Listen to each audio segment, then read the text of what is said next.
Teaser ಬಗ್ಗೆ ಹೇಳಬೇಕು ಅಂತಂದ್ರೆ ಬಹಳಷ್ಟು ಗಮನ ಇಟ್ಟು ನೋಡ್ತಾ ಇದ್ದೆ. ಥ್ರಿಲ್ ಇತ್ತು, ತುಂಬಾನೇ ಒಂಥರ ಥ್ರಿಲ್ಲಿಂಗ್ ಆಗಿತ್ತು, ಹೊಸತನ ಇತ್ತು, ಶ್ರೀಮಂತಿಕೆ ಎದ್ದು ಕಾಣಿಸ್ತಾ ಇತ್ತು. ಅದರಲ್ಲೂ ಧನಂಜಯ್ ಆಕ್ಟಿಂಗ್ ಅಂತಂದ್ರೆ ಸೂಪರ್. ಅದರಲ್ಲೂ ಸ್ಪೆಷಲಿ ಕರ್ನಾಟಕದ ಲಾಕೆಟ್, ಕನ್ನಡ ಲಾಕೆಟು ಅದು ಬಹಳ ಕ್ಲಿಕ್ ಆಯಿತು ನನಗೆ, ಮನಸ್ಸಿಗೆ ತುಂಬ ಸಮಾಧಾನ ಆಯಿತು. ಟೀಸರ್ ಮಾತ್ರ ಸೂಪರ್, ವಂಡರ್ಫುಲ್. ಟೀಸರ್ ನೋಡಿದ್ರೆ ಇನ್ ಫಿಲ್ಮ್ ಹೆಂಗಿರಬಹುದು ಅಂತ ಬಹಳಷ್ಟು ಜನ ವೇಟ್ ಮಾಡ್ತಾರೆ. ಓಕೆ, ಟೀಸರ್ ಸೂಪರ್ ಅಂತ ಫುಲ್ ಮಾರ್ಕ್ಸ್ ಸಿಕ್ಕಾಯ್ತು ಅಲ್ಲಿ. ಇನ್ನು ಐರಾ ಫಿಲ್ಮ್ಸ್ ಸಂಸ್ಥೆ ಬಗ್ಗೆ ಬಹಳ ಎಕ್ಸ್ಪೆಕ್ಟೇಷನ್ ಆಲ್ರೆಡಿ ಕ್ರಿಯೇಟ್ ಆಗಿದೆ. ನಿಮ್ಮ ಕುಟುಂಬದಿಂದ ಚಿತ್ರರಂಗಕ್ಕೆ ದೊಡ್ಡ ಮಟ್ಟದಲ್ಲಿ ಕೊಡುಗೆ ಕೊಡಬೇಕು ಅಂತ ಒಂದು ಮಹತ್ತರ ಕನ್ಸಿಟ್ಕೊಂಡು ಬರ್ತಾ ಇರುವಂತ ಒಂದು ಸಂಸ್ಥೆ, ಅದ್ರ ಬಗ್ಗೆ ಏನ್ ಹೇಳ್ತೀರಾ ಮೇಡಮ್? ಮೊದಲನೇದಾಗಿ ರಾಜಕೀಯ ಕ್ಷೇತ್ರದಿಂದ ಬಂದಂಥವ್ರು ತಮ್ಮನ್ನೆಲ್ಲರನ್ನು ಕೂಡ ಬೇರೆ ನಮ್ಮ ರಾಜಕೀಯ ಸಂದರ್ಭದಲ್ಲಿ ತಮ್ಮನ್ನೆಲ್ಲರನ್ನು ನಾನು ಮಾಧ್ಯಮದವ್ರನ್ನ ತಮ್ಮನ್ನೆಲ್ಲರನ್ನು ಭೇಟಿಯಾಗಿದ್ದೀನಿ. ಇದೊಂಥರ ಹೊಸತನ ನನಗೆ. ಕನ್ನಡ ಚಿತ್ರರಂಗಕ್ಕೆ ಏನಾದರೂ ಒಂದು ಮಾಡೋಣ, ಚಿಕ್ಕಂದಿನಿಂದನೂ ಒಂದು ಆಸೆ.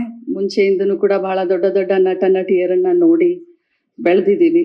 ಡಾಕ್ಟರ್ ರಾಜ್ಕುಮಾರ್ ಅವರು, ವಿಷ್ಣುವರ್ಧನ್ ಅವರು, ಅಂಬರೀಷ್ ಅವರು, ರವಿಚಂದ್ರನ್ ಅವರು, ಶಂಕರ್ ನಾಗ್ ಅವರು, ಅನಂತ್ ನಾಗ್ ಅವರು, ಟೈಗರ್ ಪ್ರಭಾಕರ್ ಅವರು, ನಟಿಗಳು ಜಯಮಾಲಾ ಇರ್ಬೋದು, ಲಕ್ಷ್ಮಿ ಅವರು ಇರ್ಬೋದು, ಸರಿತಾ ಇರ್ಬೋದು, ಕಲ್ಪನಾ ಅವರು. ಸೊ ನಾನು ಕೂಡ ಸಾಮಾನ್ಯ ಕುಟುಂಬದಿಂದ ಬಂದಂಥವಳು. ಎಲ್ಲರಿಗೂ ಎಷ್ಟು ಕನ್ನಡ ಫಿಲ್ಮ್ ಅಂತಂದ್ರೆ ಒಂದು ಆಸೆ ಇರುತ್ತೋ ಹಾಗೆ ನೋಡಿ ನಾವು ಕೂಡ ಬೆಳೆದಂಥವ್ರು. ಸೊ ಒಂದು ಆಸೆ ಅಂತ ಇತ್ತು. ಧನಂಜಯ್ ಅವರು ಒಳ್ಳೆ ಒಂದು ಕಥೆಯನ್ನ ಹೇಳಿದ್ರು. ಸೊ ಯುವರ್ ಮೈ ಲಕ್ಕಿ ಚಾಪ. ನಾಯನ ಅವಳ ಬಗ್ಗೆ ಒಂದೇ ಒಂದು ಮಾತು ಹೇಳಿ ಆಮೇಲೆ ಹೇಳಿ ಮೇಡಮ್. ಪ್ರತಿಯೊಂದು ಸ್ಟೆಪ್ನಲ್ಲೂ ಕೂಡ ನನ್ನ ಕಷ್ಟದಲ್ಲಿ, ಸುಖದಲ್ಲಿ, ತೊಂದರೆಯಲ್ಲಿ, ಸಂತೋಷದಲ್ಲಿ ಯಾವಾಗಿದ್ರೂ ನನ್ನ ಜೊತೆ ಇರ್ತಾಳೆ. ಸೊ ಇವತ್ತು ಕೂಡ she is my lucky chop. So Dhananjay ಅವರು ಬಹಳ ಒಳ್ಳೆ ಕತೆ ಇದೆ, ಇದನ್ನ ತಾವು ಮಾಡಲೇಬೇಕು ಅಂತ ಹೇಳಿದಾಗ ರಾಯಲ್ ಅವರು ಇರಬಹುದು, ನಾವು ಸೇರ್ಕೊಂಡು ಮಾಡೋಣ ಅಂತ. ಅದರಲ್ಲೂ ನನ್ನ ತಮ್ಮ ಚಂದ್ರರಾಜ್ ಹಟ್ಟಿಹೊಳಿ ಬಹಳ ಬುದ್ಧಿವಂತ. ಸೊ ಮಾಡೋಣ ಅಂತ ಡಿಸೈಡ್ ಮಾಡಿದ್ವಿ. ಸೊ ಒಂದು ಒಳ್ಳೆ ಪ್ರಯೋಗವನ್ನ, ಕನ್ನಡ ಫಿಲ್ಮ್ ಇಂಡಸ್ಟ್ರಿ ಕೂಡ ಬಹಳ ಎತ್ತರದಲ್ಲಿ ಬೆಳೀತಾ ಇದೆ. ಕನ್ನಡ ಫಿಲ್ಮ್ ಇಂಡಸ್ಟ್ರಿಗೆ ಇಡೀ ದೇಶದಲ್ಲಿ, ವಿದೇಶದಲ್ಲೂ ಕೂಡ ಇವತ್ತು ಪ್ರೇಕ್ಷಕರಿದ್ದಾರೆ. ಸೊ ಒಂದು ಹೊಸ ಪ್ರಯತ್ನವನ್ನ ಮಾಡೋಣ ಅಂತ ಹೇಳಿ ಚಾಮುಂಡಿ ದೇವಿಯ ಒಂದು ಹೆಸರಿನಿಂದ ಆಶೀರ್ವಾದ ಪಡೆದುಕೊಂಡು ಮಾಡ್ತಾ ಇದ್ದೀವಿ. Super super madam. ಎಷ್ಟು ಪಟ್ಪಟ ಅಂತ ಕನ್ನಡ ನಾಯಕ ನಟರು ಅವತ್ತಿನಿಂದ ಇವತ್ತವರೆಗೂ, ಹಾಗೆ ನಾಯಕಿಯರ ಹೆಸರು ಹೇಳಿದ್ರೆ ಅಂದ್ರೆ ನಮ್ಗೆ ನಿಲ್ಸ್ಬಿಟ್ಟು ಹೇಳಿ ಅಂದ್ರೆ ಒಂದ್ 5 ಹೆಸರು ಸಡನ್ ಆಗಿ ನೆನಪಾಗುತ್ತೋ ಇಲ್ವೋ? ನನ್ ಕಾಲದ ಹೇಳಿದೆ, ಇವತ್ತಿನ ಹೇಳೋಣ ಅಂತಂದ್ರೆ ನನ್ಗೆ ಹಾಗೆ ಮತ್ತೆ ನಮ್ಮ ಧನಂಜಯ್ ಬರ್ತಾರೆ, ದರ್ಶನ್ ಬರ್ತಾರೆ, ಸುದೀಪ್ ಬರ್ತಾರೆ, ಗಣೇಶು, ರಮೇಶ್ ಅರವಿಂದ್. ಗಣೇಶ್ ಜೊತೆ ಮತ್ತೊಂದು ಮತ್ತೊಂದು ಸಿನಿಮಾವನ್ನು ಮಾಡ್ತಾ ಇದೀವಿ ನಮ್ಮ ಪ್ರೊಡಕ್ಷನ್ ಹೌಸ್ ನಿಂದನೆ. ಸೊ ಇವತ್ತಿನ ಕಾಲದಲ್ಲೂ ಕೂಡ ಬಹಳಷ್ಟು ಒಳ್ಳೆಯವರು ಬಂದಿದ್ದಾರೆ ಕಲಾವಿದರು. ಸೊ ಹಳೆ ಲೆಗಸಿಯನ್ನ ಇವ್ರು ಮುಂದುವರಿಸ್ಕೊಂಡು ಹೋಗ್ತಾ ಇದ್ದಾರೆ. ಸೊ ನಮ್ಮ ಕನ್ನಡ ಚಿತ್ರರಂಗದ ಆ ಶ್ರೀಮಂತಿಕೆಯನ್ನ, ಆ ಸೊಗಡನ್ನ ಈಗಿನ ಕಲಾವಿದರು ಮುಂದುವರಿಸ್ಕೊಂಡು ಹೋಗ್ತಾ ಇದ್ದಾರೆ. ಸೊ ಹಳೆದಕ್ಕೂ ಹೊಸದಕ್ಕೂ ಬಹಳ ಸಾಮ್ಯತೆ ಇದೆ.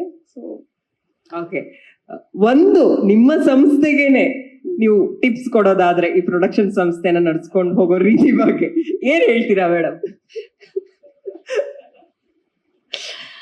ಒಳ್ಳೆ ಸದಾಭಿರುಚಿ ಇರುವಂತ ಪ್ರೇಕ್ಷಕರನ್ನ ಆ 3 ಗಂಟೆ, ಯಾಕಂದ್ರೆ ಒಬ್ಬ ಪ್ರೇಕ್ಷಕ, ಯಾಕಂದ್ರೆ ನಾನೊಬ್ಬ ಸಾಮಾನ್ಯ ಪ್ರೇಕ್ಷಕನಾಗಿ ಮಾತನಾಡ್ಲಿಕ್ಕೆ ಬಯಸ್ತೇನೆ. ನಾವು 3 ಗಂಟೆ ಯಾಕೆ ಹೋಗ್ತೀವಿ, 2 ಗಂಟೆ ಯಾಕೆ ಹೋಗ್ತೀವಿ ಅಂತಂದ್ರೆ ಏನಾದ್ರೂ ಹೊಸತನ ಇರುತ್ತೆ, ಮನೋರಂಜನೆ ಇರುತ್ತೆ, ಒಂದು ಮೆಸೇಜ್ ಇರುತ್ತೆ, ಸಮಾಜಮುಖಿಯಾದಂತ ಒಂದು ಕಾಳಜಿ ಇರುತ್ತೆ, ಸಮಾಜಮುಖಿಯಾದಂತ ಒಂದು ಚಿಂತನೆ ಇರುತ್ತೆ ನಮ್ಮಂತೂ. ಸೊ ರಿಫ್ರೆಶ್ಮೆಂಟ್ ಅಂತ ಹೇಳ್ತೀವಿ. ಫ್ಯಾಮಿಲಿ ಓರಿಯೆಂಟೆಡ್ ಮೂವೀಸ್ ಇರಬೇಕು. ಫ್ಯಾಮಿಲಿಯನ್ನ ಜೊತೆಯಲ್ಲಿ ಕರ್ಕೊಂಡು ಗಂಡ ಹೆಂಡತಿ ಕುಟುಂಬ ಸಮೇತ ನೋಡುವಂತ ಒಂದು ಪಿಕ್ಚರ್ ಇರಬೇಕು. ನಾನು ನಮ್ಮ ತಮ್ಮನಿಗೆ, ನಮ್ಮ ವಾಸುಕಿಯವರು ಕೂಡ ಇದ್ದಾರೆ, ಒಳ್ಳೆ ಮ್ಯೂಸಿಕ್ ಅನ್ನು ಕೊಟ್ಟಿದ್ದಾರೆ ಇದಕ್ಕೆ. ಸೊ ಇಷ್ಟೇ ಹೇಳಲಿಕ್ಕೆ ಬಯಸ್ತೇನೆ, ಒಂದು ಮೆಸೇಜ್ ಇರಬೇಕು, ಫ್ಯಾಮಿಲಿ ಓರಿಯೆಂಟೆಡ್ ಇರಬೇಕು, ಮಾಸ್ ಬೇಸ್ಡ್ ಇರಬೇಕು, ಕಮರ್ಷಿಯಲ್. ಡೆಫಿನೆಟ್ಲಿ ಪ್ರೇಕ್ಷಕರು ಏನೇನು ಬಯಸ್ತಾರೋ ಅದೆಲ್ಲ ಇರಲಿ, ಹಾಕಿರೋ ದುಡ್ಡು ವಾಪಸ್ ಬರಲಿ ಅಂತ ಕೇಳ್ತೀನಿ. ಸಂಪೂರ್ಣ ನ್ಯೂಸ್, ಇದು ನೊಂದವರ ಧ್ವನಿ.